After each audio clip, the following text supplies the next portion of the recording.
Welcome to The Explainer. I am absolutely thrilled you're here today because we're going to talk about a piece of technology that honestly feels like pure magic. Especially when you're stuck indoors on one of those sweltering summer days, right?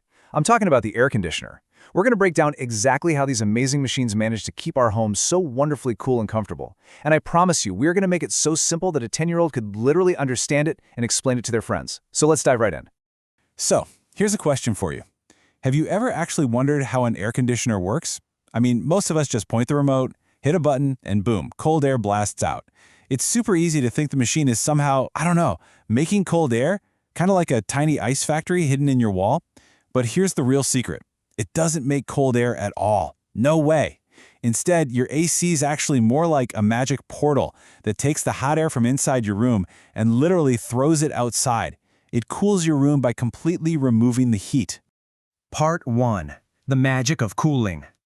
To really get how this works, we're going to go on a little journey of heat to understand the basic science of cooling in nature. Before we look at all the wires and metal boxes, we need to grasp the one simple rule of science that makes the whole shebang possible. So, think about what happens to you when you play outside on a blazing hot day. You sweat, right? But why? Well, when sweat, which is a liquid, evaporates and turns into a gas in the air, it actually absorbs heat from your skin. As that liquid turns into a gas, it takes your body heat right away with it, leaving your skin feeling nice and cool. That exact same process, cooling by evaporation, is the fundamental secret trick that your air conditioner uses to cool your room. Part 2. Meet the important parts. Okay, so now that we know the basic science, let's meet the mechanical characters of our story. You can kind of think of these parts as a team of superheroes working together in a closed loop, just grabbing the hot air inside your home and tossing it outside. Our very first superhero is the refrigerant, which you might have heard called Freon. Think of the refrigerant as a magic liquid sponge. Its entire job is to constantly travel through the pipes of the air conditioner, absorbing heat from the inside of your house, carrying it along, and then squeezing that heat out into the outdoor air. Without this special cooling agent, the heat would just be totally stuck inside. Now, air conditioners pull off their magic by exploiting a really cool rule of physics called phase conversion. Remember that sweat we just talked about?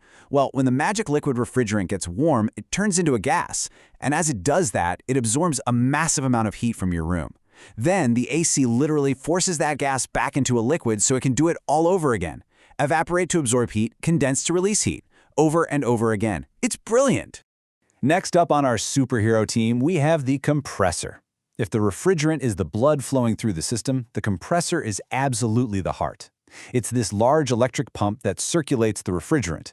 When the refrigerant has soaked up all the heat from your room and turned into a gas, the compressor's job is to squeeze that gas under incredibly high pressure. And this squeezing makes the gas super hot, basically getting it all ready to be pushed outside. Now, what's really interesting here is how the work is perfectly divided into two halves. You've got the inside cold side and the outside hot side. Inside your room, you have the evaporator coil. This holds the chilled liquid refrigerant, absorbing the heat from your room and cooling the air blowing past it. But then outside your building, you have the condenser coil. Its whole job is to take that hot, squeezed gas from the compressor, release all that trapped indoor heat into the outdoor air, and turn the gas back into a liquid. So inside absorbs, outside releases. Simple as that. Part 3. The Cooling Cycle Explained. We've met our team, so let's put all these parts together and see them in action. We're going to follow the exact physical journey of the heat as it gets trapped, squeezed, and pushed right out of your house in a continuous loop.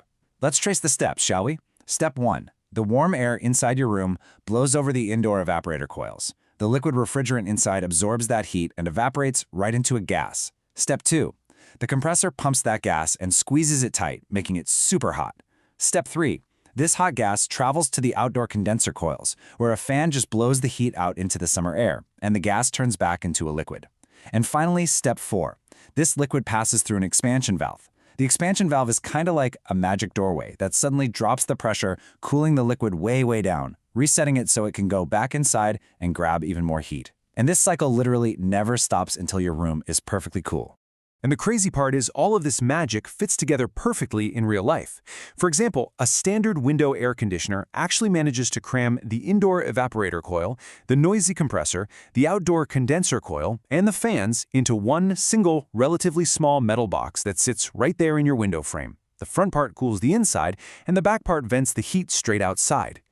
But if you want a quieter room, you might use what's called a split system air conditioner. A split system literally splits the parts into two separate boxes. So this indoor box just has the quiet evaporator and a gentle fan to blow the cold air.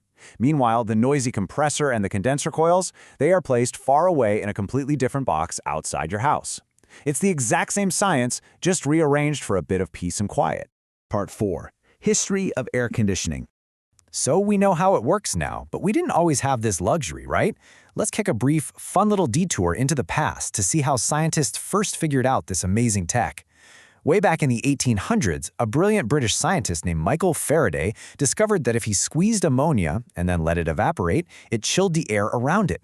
Boom! He discovered the phase conversion rule. Then, later in 1842, a doctor named John Gorey took this even further. He built a machine with a compressor to make ice just to cool down his sick patients. And Dr. Gorey had this massive, incredible dream. He actually believed his ice-making machine could eventually be used to cool down entire cities. Now, he didn't quite cool a whole city, but his ideas absolutely paved the way for the AC units we use today. Part 5. Tips for smart cooling. Okay, now that we know the history and exactly how these machines work, we've got to talk about how to use them properly. Because it takes a lot of electricity to squeeze and move all that heat.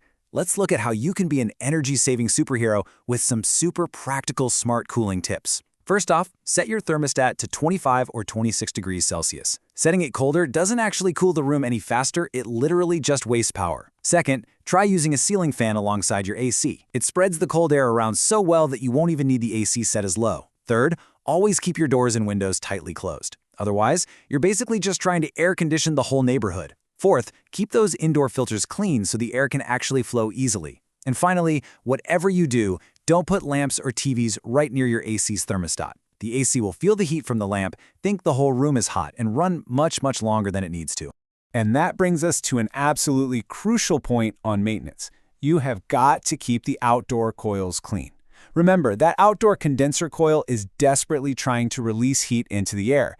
If it's covered in mud, dust, or dead leaves from outside, the heat just gets trapped. Then your AC has to work way too hard, using tons of extra electricity just to push the heat out. So a quick routine cleaning of that outside unit is an absolute must to keep the magic going smoothly. Wow, we've covered a lot today. From evaporating sweat, to magical liquid refrigerants, to squeezing compressors, and some smart energy tips. You now know exactly how this incredible machine operates. So, my final, provocative question for you is this. As our world gets warmer and we rely on these machines more than ever, how will the next generation of cooling superheroes reinvent this 180-year-old cycle to save our planet while still keeping us cool? Thank you so much for joining me on this explainer. Keep learning, stay curious, and hey, stay cool out there.